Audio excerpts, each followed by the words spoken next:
Simplex মেথডটা হচ্ছে যে linear programming কে আমরা যখন সলভ করতে চাই তখন সিমপ্লেক্স মেথডের মাধ্যমে আমরা লিনিয়ার প্রোগ্রাম গুলোকে সলভ করি। যখন ভেরিয়েবল ডিসিশন ভেরিয়েবল যখন 2 এর চাইতে বেশি হয় তখন আসলে সিমপ্লেক্স ছাড়া সলভ করাটা ডিফিকাল্ট হয়ে যায়। মানে যে সফটওয়্যার ইউজ করুক সে তার বেসিক হচ্ছে সিমপ্লেক্স মেথডটা। তো এই জন্যই এই সিমপ্লেক্স অ্যালগরিদমটা মানে আগে তার মানে ডিসিশন ভেরিয়েবল আগে 2টার বেশি ভেরিয়েবল থাকলে অপটিমাইজ করা যেত না এই সিমপ্লেক্স মেথড ক্রিয়েট করার আগে। এই কারণে এই যে দেখো journal of computer science and engineering এইখানে উম, এই অ্যালগরিদমকে সিমপ্লেক্স অ্যালগরিদমকে সেঞ্চুরির মানে 10টা অ্যালগরিদমের মধ্যে একটা অ্যালগরিদম বলছে। তোমরা ওই যে উইন্ডোর গ্লাস প্রবলেম ইনকর্পোরেশনের যে একটা প্রবলেম ছিল, 2 ধরনের গ্লাস ডোর তৈরি করে, মনে আছে? জি স্যার, উঠছে আমার অ্যালুমিনিয়াম। জি স্যার। হ্যাঁ দেখো ওইটার এই যে ম্যাক্সিমাইজ যে রেক্টেঙ্গেলের মধ্যে ওইটার ডাটাগুলোই দেওয়া আছে। দেখো অবজেক্টিভ ফাংশন ছিল $3000 প্রফিট আর $5000 প্রফিট এরকম ছিল। আর একটা ছিল হচ্ছে যে 4 আওয়ার্স এর বেশি হবে না একটা প্ল্যান্টে, আর একটাতে ছিল যে 12 আওয়ার্স এর বেশি হবে না, আর একটা হচ্ছে 18 ছিল বোধহয়। দুইটার কম্বিনেশন, থার্ড টাইপের একটা কম্বিনেশন ছিল 18 এর চেয়ে। ওইখান থেকে আমরা এই যে গ্রাফিক্যাল ভাবে এই সলিউশনটা পাই। এগুলো ছিল আগের স্লাইড গুলোতে, এই জন্য জাস্ট সংক্ষেপে এখানে বলা আছে। এখন দেখো আমরা সিপিএফ এর কথা বলছিলাম, কর্নার পয়েন্ট ফিজিবল সলিউশন ছিল। তো এই ফিজিবল রিজনের মধ্যে তাহলে 5টা সিপিএফ, একটা হচ্ছে 0 0 যেভাবে বলি, তারপর যদি ক্লকওয়াইজ ঘুরি 0 0 এর পরে 0 6, এরপর হচ্ছে 2 6, এরপর হচ্ছে 4 3, এরপর হচ্ছে 4 0। তো এছাড়া এগুলো ছাড়া, এগুলো তো ফিজিবল রিজন, এছাড়াও ইনফিজিবল আরো 3টা সলিউশন ছিল। একদম ওয়াই এক্সিসে একটা 0 9, আর এক্স এক্সিসে একটা 6 0, আর একটা ছিল হচ্ছে 4 6। দুইটা ইকুয়েশনে দুইটা স্ট্রেট লাইন যেখানে ইন্টারসেক্ট করছে 4 6। তো এই 3টা পয়েন্টকে আমরা বলতেছি কর্নার পয়েন্ট ইনফিজিবল সলিউশন। তাহলে টোটাল 9টা কর্নার পয়েন্ট সলিউশন, এর ভিতরে 6টা হচ্ছে ফিজিবল সলিউশন, 3টা হচ্ছে ইনফিজিবল সলিউশন। তো কর্নার পয়েন্ট ফিজিবল সলিউশনের ক্ষেত্রে যে ক্রাইটেরিয়া ম্যাচ করবে, if there is only one optimum solution then it must be a corner point feasible solution। আগে বলা হয়েছিল, আবার রিপিট হইতেছে আর কি।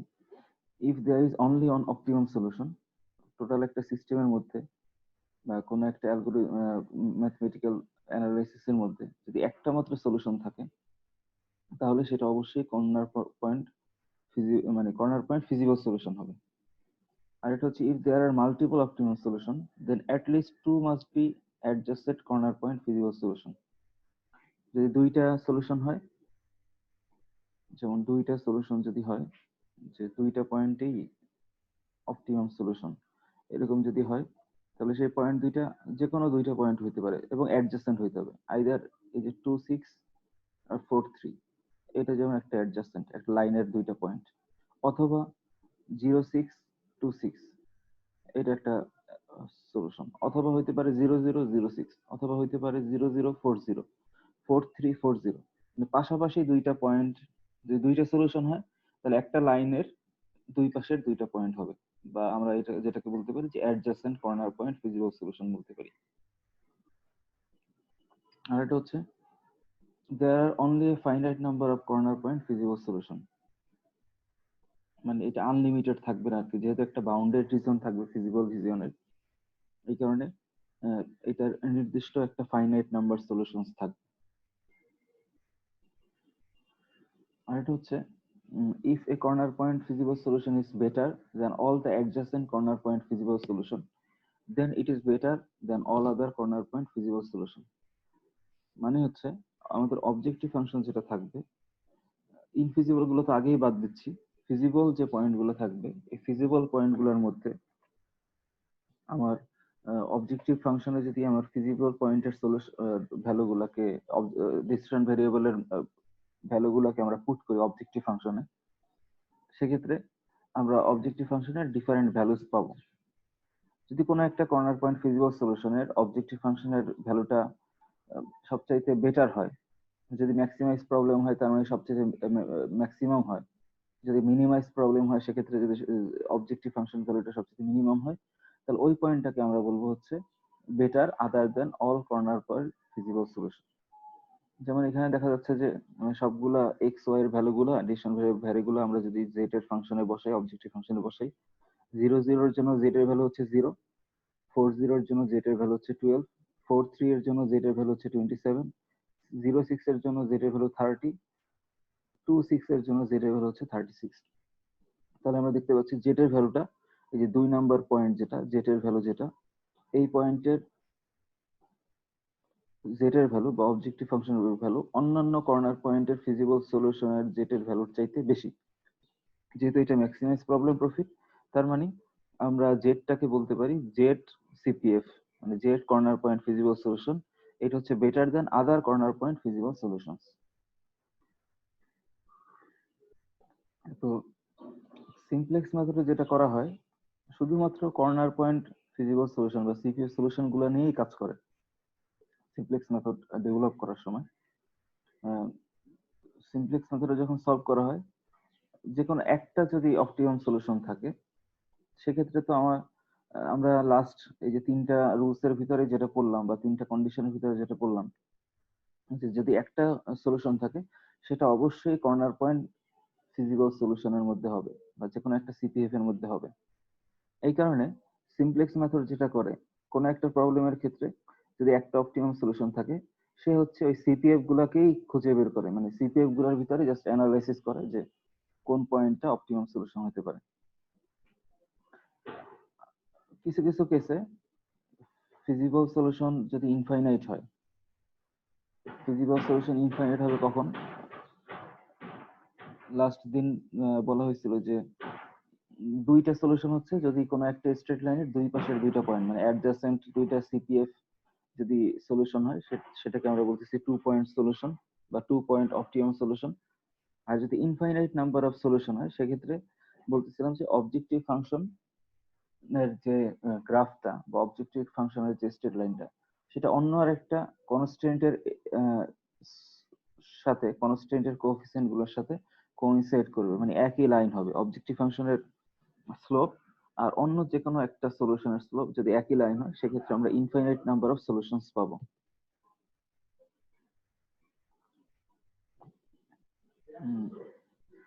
তাহলে the number of feasible solutions generally is infinite.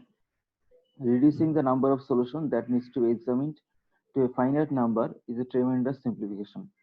মানে হচ্ছে ধরো এই ফিজিবল রিজনের মধ্যে টোটাল যে ফিজিবল রিজন এর ভিতরে তো মানে ইনফাইনাইট নাম্বার অফ পয়েন্টস আছে। তো এতগুলা পয়েন্টকে আমরা যদি চেক করতে যাই, মানে সিমপ্লেক্স মেথডে যদি চেক করতে যাই, তাহলে দেখা যাবে যে এরকম অনেক ইটারেশন করতেই হবে, অনেকবার চেক করতেই হবে। তো এই কারণে আমরা এটাকে স্মল নাম্বারে নিয়ে আসতেছি কিভাবে? এই যে সিপিএফ গুলাকে শুধুমাত্র টেস্টিং করার মাধ্যমে। যেহেতু কর্নার পয়েন্ট তো অল্প থাকবে, ভিতরের মাঝখানের ফিজিবল রিজনের পয়েন্ট তো ইনফাইনাইট নাম্বার অফ পয়েন্ট থাকবে। তো এই কারণে আমরা সেটা সিপিএফ গুলাকে টেস্ট করার মাধ্যমে আমরা টেস্টিং এর পরিমাণটা কমাই ফেলতেছি বা কম ভাবে আমরা সলিউশনে যেতে পারতেছি। সলিউশন কনসেপ্ট 2 হচ্ছে দ্য সিমপ্লেক্স মেথড হচ্ছে একটা ইটারেটিভ অ্যালগরিদম। ইটারেশন কি, এটা প্রসেসের সময় তোমরা বুঝতে পারবা যে স্টেপ বাই স্টেপ যে সলভ হয়, প্রত্যেকটা স্টেপকে একটা ইটারেশন বলে আর কি। তো iterative algorithm a systematic solution procedure that keeps repeating the fixed series of steps called an iteration. মানে প্রত্যেকটা স্টেপেই সিমিলার রুলস অ্যাপ্লাই হয়ে সলিউশন গুলো আস্তে আস্তে একটা অপটিমাম সলিউশনে বের হয়। কতক্ষণ পর্যন্ত বের হবে? যতক্ষণ পর্যন্ত এর অপটিমাম লেভেলে না পৌঁছাবে বা ডিজায়ার্ড লেভেলে না পৌঁছাবে। তাহলে ইনিশিয়াল যেটা করে, যে কোনো একটা পয়েন্টে স্টার্ট করে ইটারেশনটা, বা যে কোনো একটা পয়েন্টে সলিউশনটা একটা initial corner point feasible solution বের করে স্টার্ট করে, এরপরে সেখান থেকে একটা অপটিমালিটি টেস্ট করে।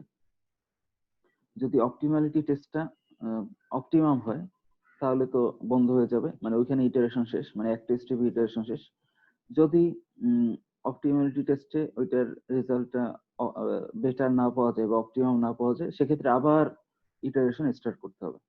তার মানে যে সিম্পল স্টেপ কি আমরা বলতে পারতেছি সেটা হচ্ছে যে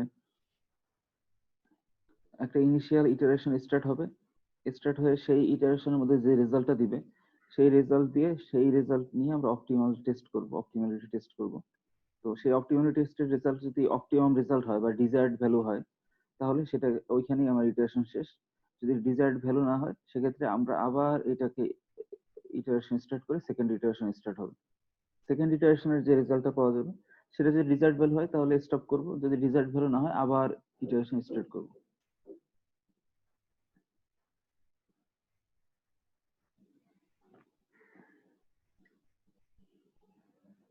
তো এখানে দেখো ফিজিবল রিজনের মধ্যে 0 0 0 6 2 6 4 3 4 0, তো ইনিশিয়ালটাকে আমরা 0 0 দিয়ে যদি স্টার্ট করি, অথবা এই পার্টিকুলার প্রবলেমগুলো ছাড়াও অন্য কোনো প্রবলেমের ক্ষেত্রেও যে পয়েন্টটা যদি 0 0 ফিজিবল রিজনের মধ্যে হয়, যদি 0 0 ফিজিবল রিজনের মধ্যে হয় তাহলে আমরা 0 0 দিয়ে যদি আমরা স্টার্ট করি তাহলে এটা সিপিএফ সলিউশন, এটা একটা সহজে স্টার্ট করা যায় আর কি, মানে কমপ্লেক্সিটি হয় না। আচ্ছা, অপটিমালিটি টেস্ট হচ্ছে 0 0 একটা অপটিমাম সলিউশন হবে না। কেন? কারণ হচ্ছে যে adjacent corner point feasible solution যদি বেটার হয় সেক্ষেত্রে 0 0 একটা অপটিমাম সলিউশন হবে না। সলিউশন কনসেপ্ট 3 হচ্ছে সিমপ্লেক্স মেথডের শুরুতে যে কোনো একটা অরিজিন বা অল ডিস্টেন্স ভেরিয়েবলকে আমরা 0 ধরে আমরা কর্নার পয়েন্ট ফিজিবল সলিউশন বের করা স্টার্ট করব। বাকি প্রসেসের ভিতরে কনসেপ্টটা আরেকটু ক্লিয়ার হবে। এটা হচ্ছে মানে সলিউশন কনসেপ্ট 3টা হচ্ছে যে আমরা ইনিশিয়াল যে ইটারেশনটা করব সিমপ্লেক্স মেথডের ক্ষেত্রে, সেক্ষেত্রে ডিসিশন ভেরিয়েবল, যেমন এখানকার ডিসিশন ভেরিয়েবল কি ছিল, z = 3x1 3x2, তাহলে x1 আর x2 এই ভ্যালুগুলোকে আমরা 0 ধরে, বা এই ভ্যালুগুলো 0 মানে কি, এই ভ্যালুগুলো 0 কোন পয়েন্টে, এই যে অরিজিনে হচ্ছে 0 0, এই পয়েন্টে এই ভ্যালুগুলোর x1 আর x2 এর ভ্যালু 0, তাহলে কোন একটা অরিজিনে মানে অল ডিসিশন ভেরিয়েবল পয়েন্টগুলো যখন 0 হবে সেই পয়েন্ট ধরে আমরা সলিউশনের দিকে আগাবো। Solution concept 4, given a CPF solution it is much quicker, তো অ্যাডজাসেন্ট সিপিএফ সলিউশনে যদি আমরা যেতে থাকি, তো অন্যান্য সিপিএফ এর চাইতে যদি আমরা অ্যাডজাসেন্ট গুলো দিয়ে চেক করতে করতে যাই এক একটা ইটারেশনের মাধ্যমে, সেক্ষেত্রে দেখা যাবে যে কারেন্ট সিপিএফ সলিউশনটাই বেটার হবে। আর এটা হচ্ছে মানে এরকম, দেখো 0 0 পয়েন্টে জেড এর ভ্যালু হচ্ছে 0, 0 0 পয়েন্টে জেড এর ভ্যালু 0, 0 6 পয়েন্টে জেড এর ভ্যালু 30, 2 6 পয়েন্টে জেড এর ভ্যালু 36। এর পরবর্তী পয়েন্টে যদি যাই দেখো জেড এর ভ্যালু আবার কমে যাচ্ছে। তাহলে আমরা যদি কর্নার পয়েন্ট ফিজিবল সলিউশন গুলোকে অপটিমালিটি টেস্ট করতে করতে যাই, সেক্ষেত্রে এরকম জেড এর ভ্যালু বা অবজেক্টিভ ফাংশন ভ্যালু ইনক্রিজ করতে করতে যখন ফার্স্ট ডিক্রিজ করবে, তার মানে তার আগেরটাই হবে অপটিমাম সলিউশন। তার মানে এখানে আমার কর্নার পয়েন্ট সলিউশন ছিল 5টা পয়েন্ট, একটা 0 0 0 6 2 6 4 3, আর একটা ছিল 4 0। তাহলে এই 5টা পয়েন্টের মধ্যে আমাকে 5টা পয়েন্টই চেক করতে হবে না সিমপ্লেক্স মেথডে।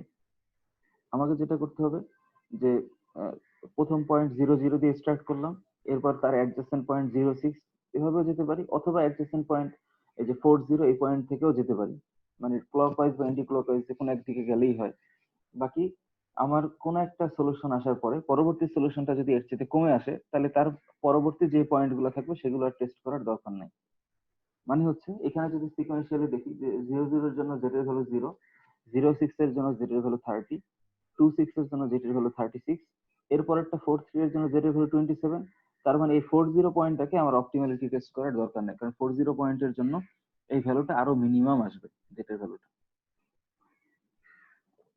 এটা আরেকটা concept. Solution concept 5, after the current CPF solution is identified, the simplex method examines each of the edges or the feasible reason that emanate from the CPF solution. Each of this H leads to an adjusted CPF solution. তো adjusted CPF সলিউশনটা যদি improvement of Z হয়, মানে Z এর value যদি maximise প্রবলেমের ক্ষেত্রে Z এর ভ্যালু বাড়তে থাকে, তাহলে হচ্ছে যে ওই এজ বরাবরই যেতে থাকতে হবে। আর যদি কমতে থাকে, যেমন যদি এরকম হইতো যে ধরো জেড এর ভ্যালু 0 0 0 পয়েন্টের জন্য জেড এর ভ্যালু 0, এরপরে আমি ক্লকওয়াইজ গেলাম 0 6, এই পয়েন্টের জন্য জেড এর ভ্যালু ধরো আরো কমে আসলো, যদি এরকম হইতো এই 1 পয়েন্টের জন্য জেড এর ভ্যালু আরো কমে আসতেছে, সেক্ষেত্রে আমি তার পরবর্তীটায় তো আরো কমে আসবে। এই কারণে ওই দিক না যে তখন আমরা সাইডটাকে চেঞ্জ করে ফেলবো, 0 0 ডান পাশে এই 4 0 দিয়ে আবার স্টার্ট করবো। Solution concept 6 টা হচ্ছে a positive rate of improvement in Z implies the adjacent CPF solution is better than the current CPF solution. মানে Z এর ভ্যালু ম্যাক্সিমাইজ প্রবলেমের ক্ষেত্রে Z এর ভ্যালু যদি বাড়তে থাকে, তাহলে আমরা বলতে পারবো যে আগের পয়েন্টের চাইতে নতুন যে সিপিএফ সলিউশন যেটা নিচ্ছি, যেমন 0 0 এর জন্য জেড এর ভ্যালু 0, 0 6 এর জন্য জেড এর ভ্যালু 30, তার মানে জেড এর ভ্যালু ইনক্রিজ করছে বা পজিটিভ ইনক্রিজমেন্ট। তো পজিটিভ রেট যদি হয় ইমপ্রুভমেন্টের জেড এর ক্ষেত্রে, সেক্ষেত্রে আমরা বলতে পারি 0 6 পয়েন্টটা বেটার 0 0 পয়েন্টের চাইতে। আর যদি নেগেটিভ রেট অফ ইমপ্রুভমেন্ট হয়, সেক্ষেত্রে হচ্ছে আমরা বলতে পারি যে যদি এরকম হইতো যে 0 0 এর জন্য যে 0 আসছে, বা আমরা যদি 0 6 দিয়ে স্টার্ট করতাম, এরপরে যদি 0 0 তে আসতাম, সেক্ষেত্রে আমরা বলতাম যে এই 1 পয়েন্টের চাইতে মানে 0 6 পয়েন্টের চাইতে 0 0 পয়েন্টটা ওরসেন বা খারাপ।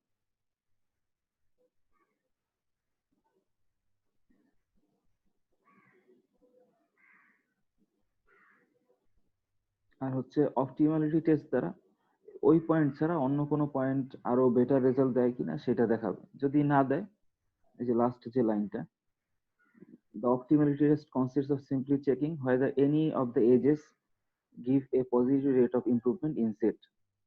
তার মানে অপটিমালিটি টেস্ট দ্বারা বোঝা যাবে আমরা যে পয়েন্টটা নিয়ে কাজ করতেছি, এইটা ছাড়া অন্য পয়েন্টগুলো এর চেয়ে ভালো রেজাল্ট দেয় কিনা।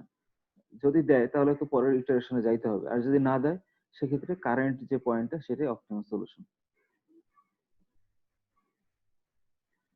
আচ্ছা, তাহলে লিনিয়ার প্রোগ্রামিং মডেল হিসেবে আমরা যদি সলিউশন করার জন্য তাহলে ফার্স্ট স্টেপে আমরা ফেরত আসি। The algebraic procedure is based on the solving systems of equation. আমাদের যে কয়টা ইকুয়েশন ছিল, ওই ইকুয়েশন গুলোকে আমরা একটা ইকুয়েশনের সিস্টেমস বলতে পারি। মানে দুইটা ইকুয়েশনের একটা সিস্টেম, তিনটা ইকুয়েশন একটা সিস্টেম, চারটা ইকুয়েশন একটা সিস্টেম, এগুলোকে আমরা সিস্টেমস অফ ইকুয়েশনস বলতে পারি। তো ফার্স্ট স্টেপ হচ্ছে যে convert the functions inequality constant to a equivalent বা ইকুয়ালিটি কনস্ট্যান্টস। মানে আমাদের যে কনস্ট্যান্ট গুলা গ্রেটার দ্যান ইকুয়াল বা লেস দ্যান ইকুয়াল ছিল, এইগুলাকে আমার ইকুয়ালিটি কনস্ট্যান্ট বানায় ফেলতে হবে। তো নন নেগেটিভিটি কনস্ট্যান্ট যেগুলা, এগুলো হচ্ছে ইনইকুয়ালিটি হিসাবে এটাকে ইকুয়ালিটি করার দরকার নেই, কারণ এটা তো জাস্ট একটা কন্ডিশন হিসাবে, মানে কনস্ট্যান্টটা ওইভাবে আমরা নন নেগেটিভ কনস্ট্যান্ট গুলোকে ওইভাবে ধরবো না, বাকিগুলাকে আমরা ইনইকুয়ালিটি গুলাকে ইকুয়াল ভাবে মানে ইকুয়ালিটির ফর্মে নিয়ে আসবো। তাহলে ইনইকুয়ালিটি গুলাকে ইকুয়ালিটি ফর্মে নিয়ে আসার জন্য আমরা আগে যেটা করতাম, এটাকে সলিউশন করার জন্য যেমন ধরো এই যে ফার্স্ট যে ইকুয়েশন যেটা ছিল x1 লেস দ্যান ইকুয়াল 4, আমরা যখন ইন্টারমিডিয়েটে যখন এটাকে সলভ করছি তখন কি করছি যে x1 ইকুয়াল টু 4 এরকম ধরে একটা গ্রাফ ড্র করছি। এই যে x1 ইকুয়াল টু 4 ধরে এই যে এই লাইনটাকে ড্র করছিলাম, এই যে এই লাইনটাকে। তো x1 ইকুয়াল টু 4 এটা তো আমরা আসলে ঠিক বলতে পারি না, কারণ x1 তো লেস দ্যান ইকুয়াল 4। তো এইটা গ্রাফিক্যাল মেথডে এটা একটা অ্যাজাম্পশন বা এটা ধরে নিচ্ছি। তো এই সিমপ্লেক্স মেথডে যেটা করা হচ্ছে, আমরা আলাদা একটা ভেরিয়েবল ধরে নিচ্ছি। আগেরটা ছিল x1 লেস দ্যান ইকুয়াল 4, তাহলে x1 এর সাথে আরেকটা জিনিস অ্যাড করতেছি, যেটাকে আমরা বলতেছি এই ভেরিয়েবলটাকে x3 লিখতেছি। আমাদের ইকুয়েশন গুলো যেরকম ছিল, একটা ছিল হচ্ছে এই যে x1 লেস দ্যান ইকুয়াল 4, আর একটা ছিল 2x2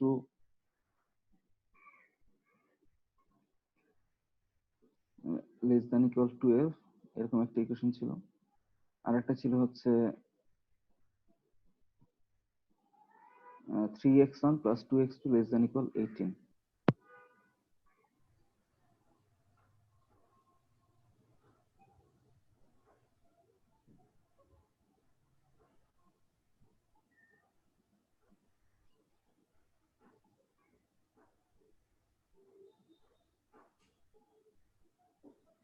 তিনটে ইকুয়েশন ছিল।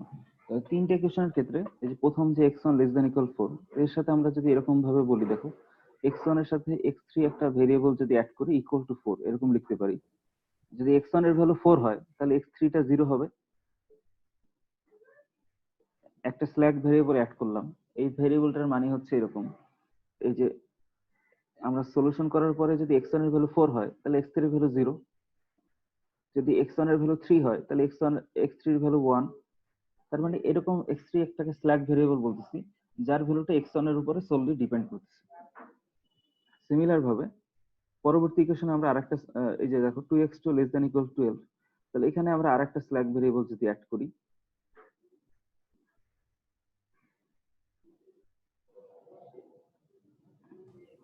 2x2 এর স্যার সাথে, হ্যাঁ বলো, 2x2 এর সাথে আমরা স্যার আরেকটা স্ল্যাক ভেরিয়েবল অ্যাড এখানে কি করতেছি x4 ইকুয়াল টু হচ্ছে 12।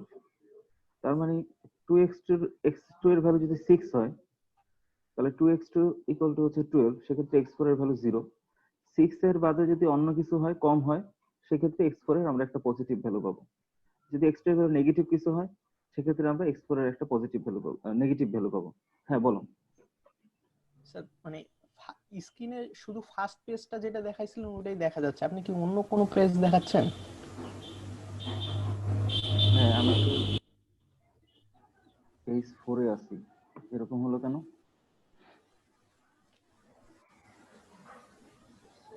স্যার আমাদের এখানে ঠিক আছে স্যার, আমরা দেখতে পাচ্ছি। নিচে কি আমরা দেখতে 4 পাচ্ছি। অফ 6 দেখা যাচ্ছে না? স্যার ঠিক আছে স্যার। জি স্যার 4 অফ 6 দেখা যাচ্ছে। তাহলে যার প্রবলেম পেজ হচ্ছে, 4 দেখতেছি স্যার। হ্যাঁ, যার প্রবলেম ইন্ডিভিজুয়াল হচ্ছে নেটওয়ার্কের তুমি সমস্যা একটু থেকে বলছিল, তুমি কিছুক্ষণ আগে দরকার আমার হলে বের লোডই হয়ে আবার হচ্ছিল না। ঢুকো।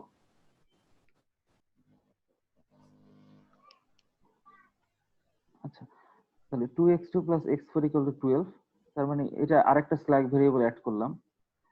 একইভাবে 3x2 plus 3x1 plus 2x2 less than equal 18 ছিল, তাহলে এখানে একটা যদি স্ল্যাক ভেরিয়েবল অ্যাড করি x5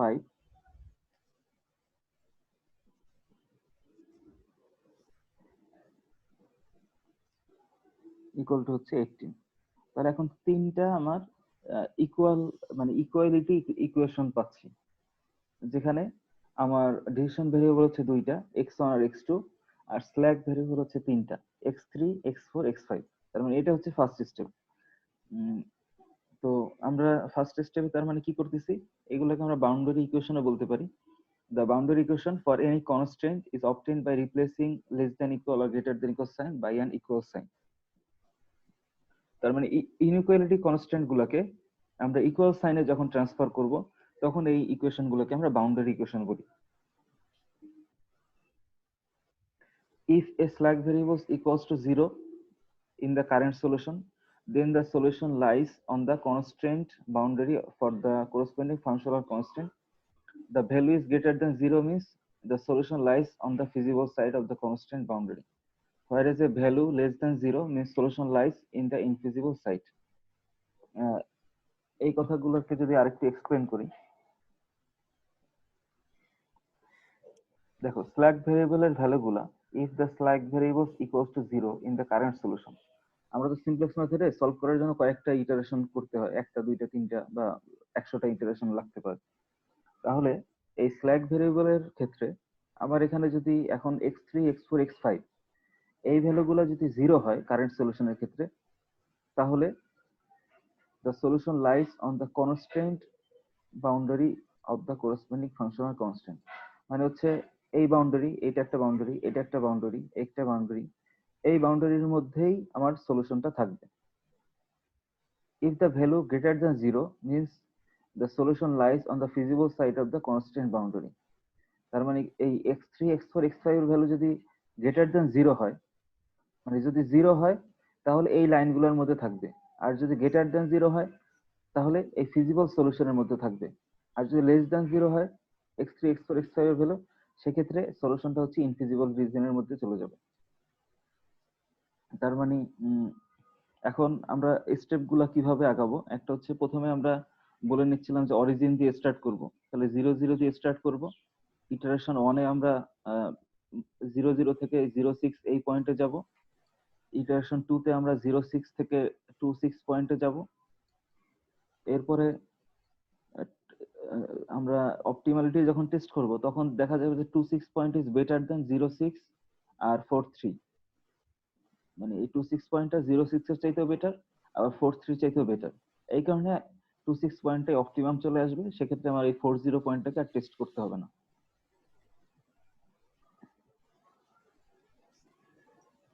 আচ্ছা, তাহলে দেখো আগের পেজে যে ইকুয়েশন গুলো লিখলাম, এই যে original form of the model ছিল z equal to 3x1 plus 5x2, একটা ইকুয়েশন ছিল x1 less than equal 4, 2x2 less than equal 12, 3x1 plus 2x2 less than equal 18, x1 x2 greater than equal 0, এগুলো ছিল হচ্ছে implicit constant. তো augmented form of the model, অথবা আমরা এটাকে boundary equation বলি, যখন বাউন্ডারি ইকুয়েশন হিসেবে থাকবে তখন এই মডেলটাকে অগমেন্টেড ফর্ম বলে আর কি। তো অগমেন্টেড ফর্ম অফ দ্য মডেলে কি হচ্ছে, x1 এর সাথে x3 একটা স্ল্যাক ভেরিয়েবল অ্যাড করে আমরা ইনইকুয়ালিটিটাকে ইকুয়ালিটি করে ফেলতেছি। 2x2 প্লাস x4, এখানেও ইনইকুয়ালিটিটাকে আমরা রিমুভ করে এখানে ইকুয়াল ইকুয়েশন করে ফেলতেছি। 3x1 2x2 plus x5 equal to হচ্ছে 18, এখানেও এটাকে ইনইকুয়াল যে সিস্টেমটাকে ইকুয়াল করে ফেলতেছি। এখানে x এর গ্রেটার দ্যান ইকুয়াল 0, মানে j এর ভ্যালু 1 2 3 4 5, মানে x1 থেকে x5 সবগুলাই greater than equal 0 augmented solution হিসেবে। তাহলে যদি সবগুলাই যদি 0 হয়, মানে সবগুলাই যদি গ্রেটার দ্যান ইকুয়াল 0 হয়, তাহলে গ্রেটার দ্যান হলে একটা হবে আর একটা 0 হইলে আর একটা কন্ডিশনের মধ্যে পড়বে। আচ্ছা, আর নেগেটিভ হলে তো ইনফিজিবল সলিউশন হয়ে যাচ্ছে। এই আগের যে কন্ডিশন অনুযায়ী যেটা বললাম, যদি স্ল্যাক ভেরিয়েবল গুলোর ভ্যালু যখন নেগেটিভ হবে, স্ল্যাক ভেরিয়েবল ভ্যালু যখন লেস দ্যান 0 হবে বা নেগেটিভ হবে, তখন এটা ইনফিজিবল সলিউশন হবে। এই কারণে x1 x2 তো গ্রেটার দ্যান ইকুয়াল 0 ছিলই, x3 x4 x5 এগুলোও গ্রেটার দ্যান ইকুয়াল 0 হবে। An augmented solution is a solution for the original variables. So the decision variables that has been augmented by the corresponding value of slack variables. তার মানে যে original decision variable যেগুলো ছিল x1 x2, এর সাথে যখন আমরা স্ল্যাক ভেরিয়েবল গুলো x3 x4 x5 অ্যাড করে আমরা যখন ইকুয়ালিটি কনস্ট্যান্ট করে ফেললাম, তখন এটাকে আমরা অগমেন্টেড সলিউশন বলতে পারি, বা তখন এই x1 x2 এর ভ্যালু গুলোকে সলিউশন গুলোকে আমরা augmented solution বলি। A basic solution is an augmented corner point feasible solution. তার মানে একদম ইনিশিয়াল যে অগমেন্টেড ফর্মের x1 x2 এর যে ভ্যালু, সেটাকে অগমেন্টেড সলিউশন বলতেছে। তো এই অগমেন্টেড সলিউশন গুলোর মধ্যে যে কোনো একটা কর্নার পয়েন্টের সলিউশনকে আমরা একটা বেসিক সলিউশন বলতে পারি। তো বেসিক সলিউশন বলতে, two illustrate consider the corner point feasible solution 4 6, যদি 4 6 একটা পয়েন্ট হয়, যে এই পয়েন্টটা যদি 4 6 এটা একটা পয়েন্ট যদি হয়, যেহেতু ইকুয়ালিটি আছে, ইনইকুয়ালিটির জন্য আমরা এই রিজন কনসিডার করছিলাম, এখন যেহেতু ইকুয়াল দিচ্ছি তার মানে তো এই পয়েন্টটাও কিন্তু একটা সলিউশনের মধ্যে চলে আসছে। তাহলে এই basic solution is an augmented corner point feasible solution. যদি 4 6 একটা কর্নার পয়েন্ট ইনফিজিবল সলিউশন হবে, কারণ হচ্ছে x1 = 4, x2 = 6, x3 x4 x5 এর ডিফারেন্ট ভ্যালু পাওয়া যাবে। আচ্ছা, বেসিক ফিজিবল সলিউশন কখন বলবো? এই অগমেন্টেড রিজন বা ফিজিবল রিজনের মধ্যে যখন সলিউশনটা পড়বে, তখন আমরা এটাকে বেসিক ফিজিবল সলিউশন বলবো, যেখানে আমরা x1 এর ভ্যালু হচ্ছে 0, x2 এর ভ্যালু হচ্ছে 6, এই পয়েন্টের জন্য 0 6, এই পয়েন্টের জন্য 0, x2 এর ভ্যালু 6, এই পয়েন্টের জন্য একটা ফিজিবল সলিউশন পাবো। কেন? কারণ তখন x3 x4 x5 এর ভ্যালু পজিটিভ পাওয়া যাবে, আর এই অগমেন্টেড ইনফিজিবল সলিউশনের ক্ষেত্রে এই x3 x4 x5 এর ভ্যালু যে কোনো একটাকে নেগেটিভ পাওয়া যাবে। বোঝা যাচ্ছে কিনা? এই বেসিক সলিউশনের ক্ষেত্রে এই যে corner point, corner point infeasible solution, যদি আমি 4 6 এই পয়েন্টটা ধরি, এই 4 6 এই পয়েন্টের জন্য x3 x4 x5 এই ভ্যালু তিনটার যে কোনো একটা নেগেটিভ পাওয়া যাবে।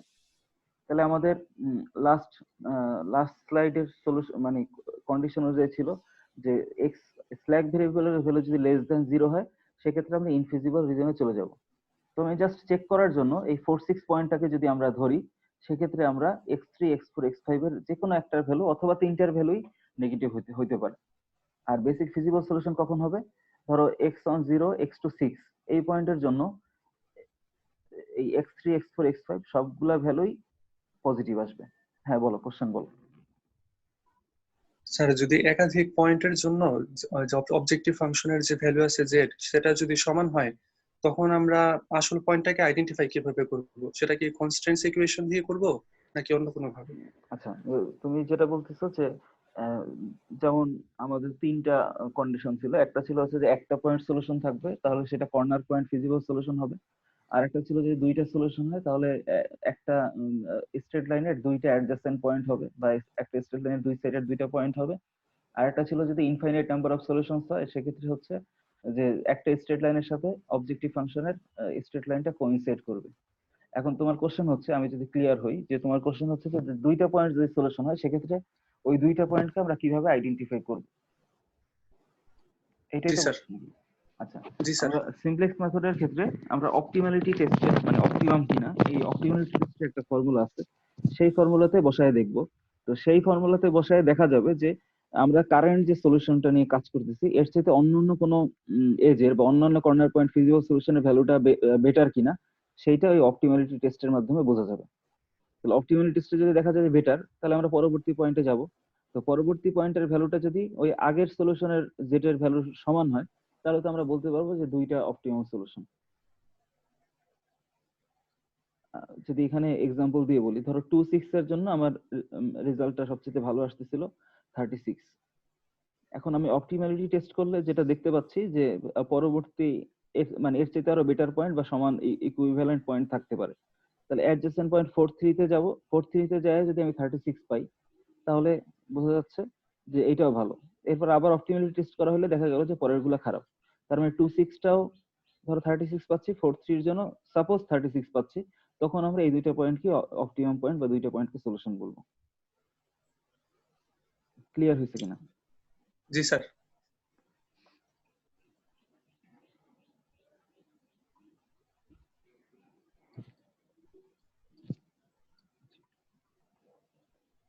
বেসিক সলিউশন কিভাবে হবে? Each variable is designated as either a non basic variable or a basic variable. তার মানে আমার যে একদম শুরুতে যে ভেরিয়েবল গুলো ছিল, শুরুর যে ভেরিয়েবল গুলো ছিল সেই ভেরিয়েবল গুলা এবং আমরা যে স্ল্যাক ভেরিয়েবল গুলো অ্যাড করলাম এই ভেরিয়েবল গুলা মানে টোটাল আমার আগের জাস্ট এই পার্টিকুলার এক্সাম্পলটার ক্ষেত্রে আমার যে পাঁচটা ভেরিয়েবল ছিল, দুইটা ছিল x1 x2 আর স্ল্যাক ভেরিয়েবল ছিল x3 x4 x5। এই পাঁচটা ভেরিয়েবল আমার either a non basic variable হবে অথবা বেসিক ভেরিয়েবল হবে। নন বেসিক ভেরিয়েবল কাদেরকে বলে? যাদের কোএফিসিয়েন্ট গুলা বা যাদের ভ্যালু গুলাকে আমরা 0 সেট করি। যদি একদম শুরুতে এই ইকুয়েশনের ক্ষেত্রে x3 x4 x5 এদেরকে যদি আমরা 0 সেট করি তখন আমরা এই ভ্যালুগুলোকে বলবো non basic variable. Non-basic variables are those whose are set to 0. In the above basic feasible solution, x1 or x4 equal to 0, so they are non-basic variables. এই যে এই সলিউশনটার ক্ষেত্রে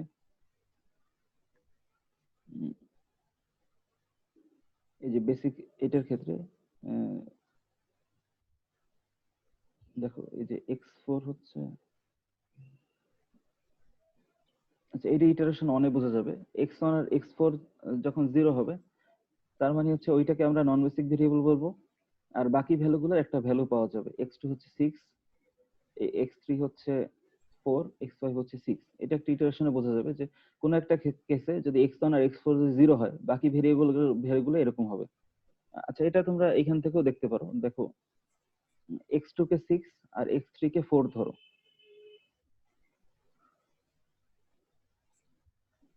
আচ্ছা x2 কে যদি 6 ধরো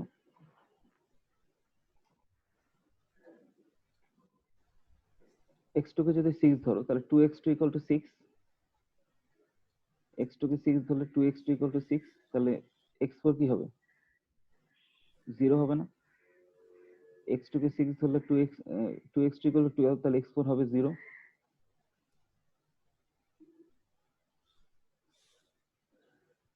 আচ্ছা, একইভাবে x1 আর x4 কে 0 ধরতেছি, তাহলে x1 কে 0 ধরলে x3 কি হবে? মানে এইটাকে আমরা 0 ধরতেছি, এই যে x1 কে 0 ধরতেছি, x4 কে 0 ধরতেছি, তাহলে বাকি গুলো কি হবে দেখো, তাহলে x1 যেহেতু 0, x3 কি হবে? 4 4 হবে স্যার। 4 হবে।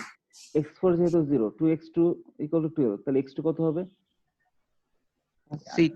হ্যাঁ, আবার এইভাবে লিখি, x1 কে 0 ধরছি তাহলে 0 লিখলাম, x2 এর ভ্যালু পাচ্ছি 6, x3 এর ভ্যালু পাচ্ছি 4। বুঝছো? সেকেন্ড ইকুয়েশন থেকে x4 এর ভ্যালু পাচ্ছি 0। এই যে প্রথমে x1 কে 0 ধরছি, তাহলে x3 হচ্ছে 4, এই যে 4 পাচ্ছি। সেকেন্ড ইকুয়েশন থেকে x4 যেহেতু 0, তাহলে x2 পাচ্ছি 6। থার্ড ইকুয়েশন থেকে x1 হচ্ছে 0, তাহলে 3x1 হয়ে যাচ্ছে 0, x2 হচ্ছে 12, তাহলে 2x2 হচ্ছে 12, তাহলে 12 আর 0 মিলে এইটুকু হচ্ছে 12, 12 প্লাস x5 ইকুয়াল টু 18, তাহলে x5 হবে 6। 6 তাহলে 0 6 4 0 6, দেখো এই যে x1 আর x4 কে যদি 0 ধরি, এই যে 6 4 6 পাচ্ছি, দুইটা 0 ধরলে বাকিটা 6 4 6 পাচ্ছি। The number of basic variables equals to number of functional constant. Now the equations, মানে এই যে x1 আর x2 যে কয়টা হচ্ছে যে মানে যে কয়টা ইকুয়েশন থাকবে বা যে যতগুলো কনস্ট্যান্ট থাকবে, মানে ইকুয়েশন আমরা যেটা বলতেছি, সেই ইকুয়েশনের মধ্যে ভেরিয়েবল গুলা হচ্ছে আমার ফাংশনাল কনস্ট্যান্ট যেগুলো হবে, বেসিক ভেরিয়েবল ততগুলো হবে। Therefore the number of non basic variables equals to the total number of variables, তাহলে x1 থেকে x5 minus the number of functional constant। তাহলে নন বেসিক ভেরিয়েবল কি হচ্ছে, টোটাল x1 থেকে x5 5টা ভেরিয়েবল ছিল, এখান থেকে ফাংশনাল কনস্ট্যান্ট ছিল 3টা, 3টে ইকুয়েশন, 1টা 2টা 3টা ইকুয়েশন, তাহলে 3টা ফাংশনাল কনস্ট্যান্ট, তাহলে টোটাল 5টা থেকে যদি 3টা মাইনাস করা হয়, সেক্ষেত্রে আমরা নন বেসিক ভেরিয়েবল পাচ্ছি 2টা আর বেসিক ভেরিয়েবল পাচ্ছি 3টা। প্রথমে আমরা নন বেসিক ভেরিয়েবলকে ইকুয়ালস টু 0 সেট করব, এরপরে বেসিক, সেখান থেকে the value of basic variable আমরা এটা সিমুলটেনিয়াস সলিউশন করে বেসিক ভেরিয়েবল বের করব। এরপর if the basic variable satisfy the non negativity constant, তখন এই বেসিক সলিউশনটাকে আমরা বলবো বেস্ট ফিজিবল সলিউশন।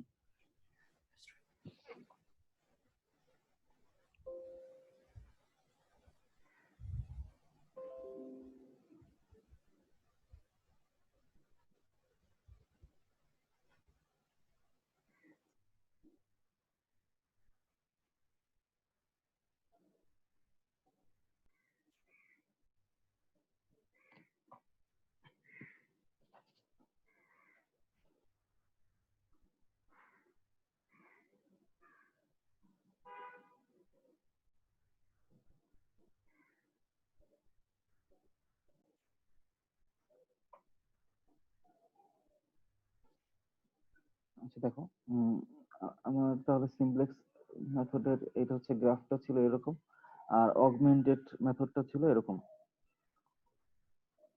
এখন দেখো ইনিশিয়ালাইজেশন, আমরা এর আগে বলছিলাম যে 0 0 থেকে initial corner point feasible solution দিয়ে আমরা স্টার্ট করব। তো অ্যালজেব্রিক ফর্মে আমরা যদি বলি, তাহলে x1 আর x2 এই ভ্যালু দুইটাকে যদি 0 0 বলি, x1 আর x2 ভ্যালু যদি 0 বলি, এইটা 0 এইটা 0 এইটা 0। স্যার আজকে এই পর্যন্ত থাকলে ভালো হতো স্যার।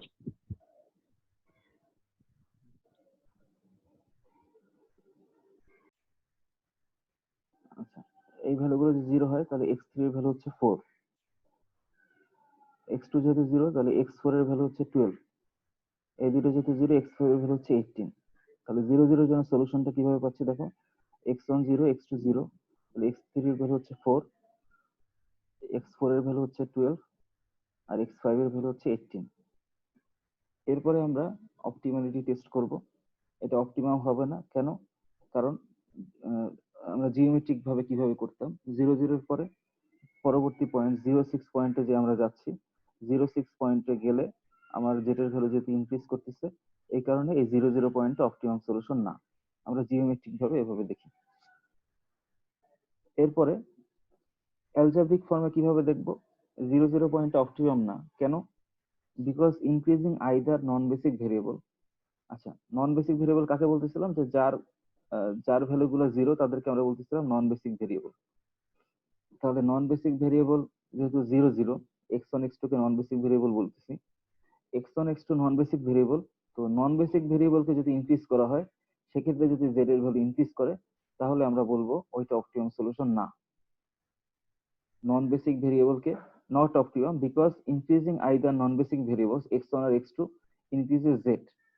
কারণ অপটিমালিটি টেস্টের এইটা একটা অপশন, সেটা হচ্ছে যে আমরা যদি নন বেসিক ভেরিয়েবলের ভ্যালু ইনক্রিজ করি, সেক্ষেত্রে যদি z এর ভ্যালু আর ইনক্রিজ না করে, তখন আমরা এটাকে বলতে পারি অপটিমাম সলিউশন।